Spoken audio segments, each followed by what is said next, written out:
going on, Jerome's beautiful Saturday? Birds chirping and stuff, and it's time for another Vikings news dump. So first of all, my countryman, Shohei Ohtani, greatest baseball player of all time? I don't know. Like, I feel like he's being wasted, though. Like, he's 6'3", he's left-handed, he's a taller, better Japanese Tua.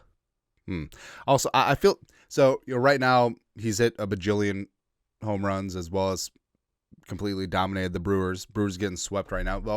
Well, the Dodgers are up 5-1.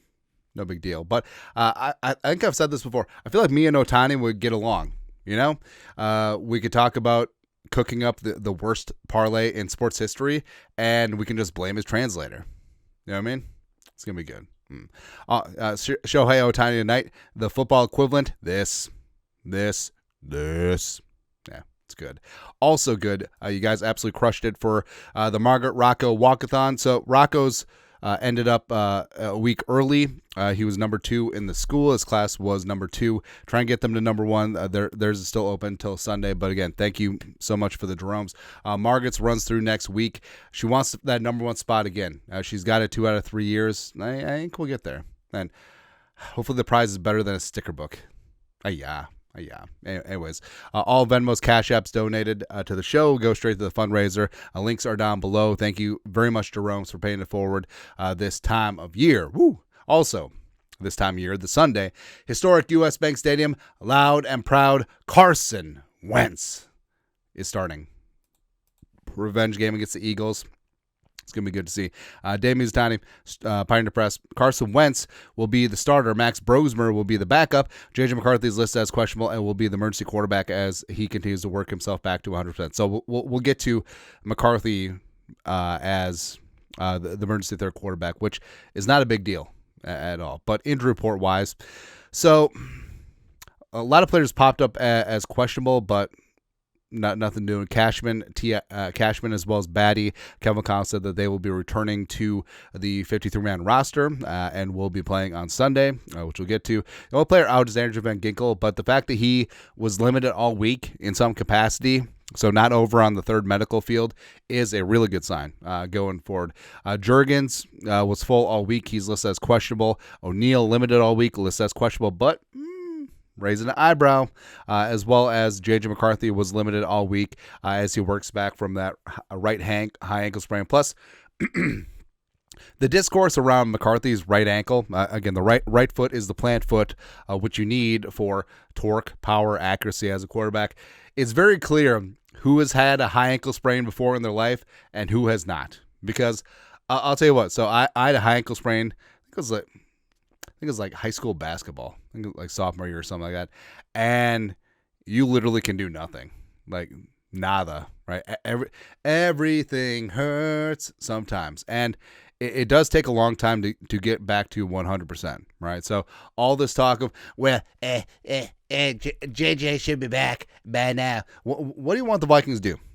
Legitimate question. Do you want the Vikings to put him out there when he's not 100%, so his mechanics are all over the place, so he can't run to the best of his ability, as that offensive line is still, it's getting back into form, but still a little makeshift? Is that what you want? Is that what you're looking for? And if the Vikings don't do that, they don't put their future franchise quarterback, who Kwesi and Kevin McConnell bet their jobs on, if they don't put him out there on the field, he must be soft benched. The whole discourse around this soft benching thing. Who even introduced that term? I feel like that was that Kevin Seifert, ESPN. Did he do this again? Yeah. Also, he was the one who called the routine injection, the follow-up of J.J. McCarthy's meniscus repair, the injection, as a second surgery, and then everyone just ran with that. So it's great. It's fantastic. Words matter with the media. Not saying, I'm just saying. Only sports, though. Everything else, not so much. Right. But, again, J.J. McCarthy, not worried about it, man. But this week, Carson Wentz, the full-on revenge game, full-on redhead redemption is going to be on. Plus, I'm under no illusion. So, obviously, I'm very pro J.J. McCarthy. And I've said a bunch. Unless you feel like you can win a Super Bowl, Carson Wentz, you go back to McCarthy when he's 100%. Now, the fact that McCarthy has been limited, has been getting in some work. Also, if J.J. McCarthy had been soft bench, why are they giving him first-team reps? because Kevin McCarthy said that he's gotten first team reps, he's gotten look team reps, he's gotten everything. So so much for a soft benching. Yeah. And also for the emergency third quarterback thing, that's actually fine. Like basically, it's essentially it's the same as if McCarthy was a scratch, right? It does open the door slightly for him to get in the game, but it's very unlikely. Like I said yesterday, I don't think there has been a case where a third quarterback, the emergency quarterback, has gotten into a game since they changed the rules. But McCarthy does not count against the game day 48, and again, he doesn't get in the game unless Wentz or Brosmer, knocking on all the wood, get injured or are DQ'd or ejected from the game, which I would love to know what happens if Carson Wentz and Max Brosmer get ejected. It'd be kind of good. So basically, it's essentially the same as having him a scratch. It does have that .02 Wes Phillips % chance of him getting into the game, which, now, if J.J. McCarthy had been named quarterback 2 straight up, where he's deemed healthy enough to be the backup quarterback, then it's not even a soft benching. That's a benching. You know what I mean? Right.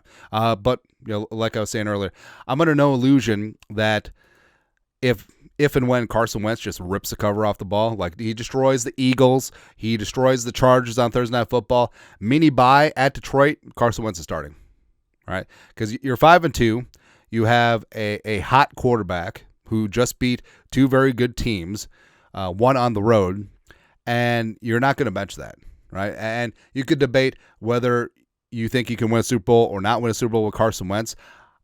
Obviously, I'm rooting for the Super Bowl. Like, I don't care. Like, honestly, if you feel like you can win a Super Bowl with Carson Wentz this year, bring it. Absolutely bring it, man. And, JJ will work out how JJ works out. God bless the broken road that led me straight to you. So what's going to happen? Also, by the way, we're one play away from Quadzilla. Come on, man.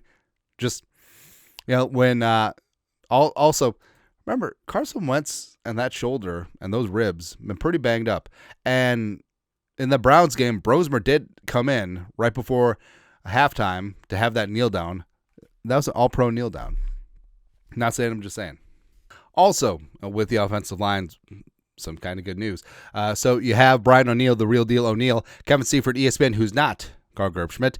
Brian O'Neill, questionable right MCL, said his availability Sunday will be a game time decision. If he plays, he'll need to wear a brace. I think he's playing, right?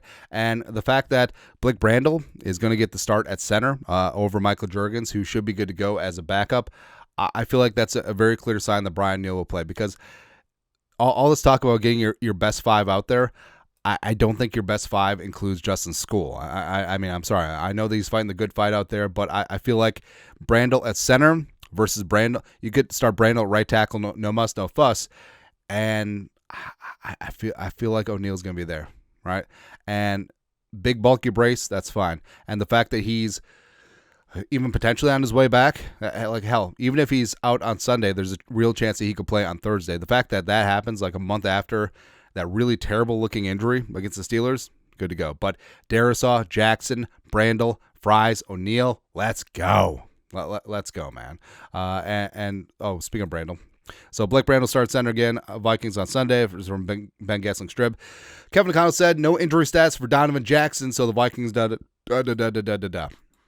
Jackson, no injury designation, coming back from that wrist surgery, and the fact that he played the Bengals game, a very good Bengals game with that messed up wrist, badass. Out here throwing dishing up pancakes to everybody. You want some grapes?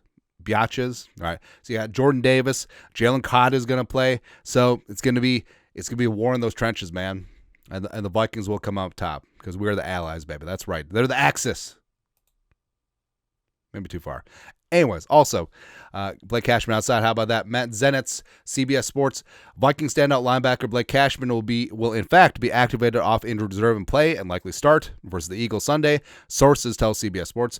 Cashman, who's been out since week 1 with a hamstring injury, led Minnesota with 112 tackles last year. Great in coverage, great in wearing the green dot, lining things up, calling out stunts in games and making adjustments on the fly. Absolutely fantastic. Absolute stud. Where with Cashman, it feels like that's been the missing piece in the run defense, and Eric Wilson been playing his balls off, man. Eric Wilson's been fantastic. Ivan Pace has been sort of whatever, but as we said ad nauseum, I feel like Pace and Cashman work well together. But honestly, if they want to sit Pace, Wilson and Cashman out there, I wouldn't be mad. I wouldn't really be mad. Yeah. But, fantastic news that Cashman is going to be back. For the Eagles, I've had a poopy day and I hate the effing Eagles. So Quinn Mitchell, who left last Thursday's beatdown at the Meadowlands, the loss to the Giants, about halfway through the game, hamstring issue. They did have their mini bye. He was limited on Wednesday, full on Thursday, and off the injury report on Friday. But still, ooh, Lord, gotta go after him. Gotta go. Like, Quinn Mitchell's a bad dude, man. But hamstrings are tricky, and stretching him vertically as much as possible, I feel like you have to attack it. Well, on top of Kaylee, Ringo, just Adoree Jackson. Come on, man. It's going to be good. I feel like protection will be there. Run game will be there. Eagles are bottom 5 against the run in the league. Also, Carson Wentz, getting healthy, getting that shoulder back, having that bye week, dropping bombs over Baghdad against the Eagles. Full-on revenge game against Jalen Hurts, the guy who took your job. It's going to be good, man. It's going to be good. I'm feeling it. Also, Justin Jefferson saw what Jamar Chase did last Thursday. Like, anything you can do, I can do better. Plus, Jordan Addison is looking to get paid. Let's go, man. All right, so Quinn Mitchell, I know you're a bad dude. You're a future All-Pro, but you're not going to be that on Sunday, man. That's right. Lastly, Kevin O'Connell. Watching the Gophers game. Gophers are beating down Nebraska right now, like 24-6, something like that. Absolutely good to see. And Matt Rule's already got his mind on his next job, Penn State. Also, Dominic Raiola. I feel like the identity theft is not a joke, Jim. I feel like the whole Patrick Mahomes shtick is played out. But also, Kevin O'Connell, looking good, hat model. Also, hoodie model. Look at that thing, right? The Gophers basketball hoodie. That's great. But speaking of Gophers basketball, Bud Grant. Harry Peter Grant played on the Gophers basketball team, drafted by the Lakers. Everyone knows that. But I'm not the only one who sees this, right? I'm not smoking crack. That's a thing, right? Yeah. One more day. One day more till we F the Eagles at the Bird Killer Stadium. Loud and proud back at US Bank Stadium. European tour is over. And then guess what? Game after game after game. You're going to beat the Eagles' ass, beat the Chargers' ass, a mini bye, go up to Detroit, beat the Lions' ass, beat the Ravens' ass, beat so much ass. Beat B-S-M-A. Bisma. Beat so much ass. That's what we're going to do. I can feel it, man. I can feel it. And like I said, as much as I love J.D. McCarthy and come hell or high water, they should be starting him, I fully understand the logic of, hey, once you win the next 2 games, J.J. McCarthy's ankle's going to be fully healthy. It's going to be really hard to sit Carson Wentz. I get it. Fully understand it. Don't agree with it, but I get it. I understand it. So, fired up. We just play it now in like a parking lot. Let's go, man. Anyways, your thoughts are thoughts. Vikings news dump this beautiful, glorious Saturday. You guys are the best you know what to do. Skol, production value.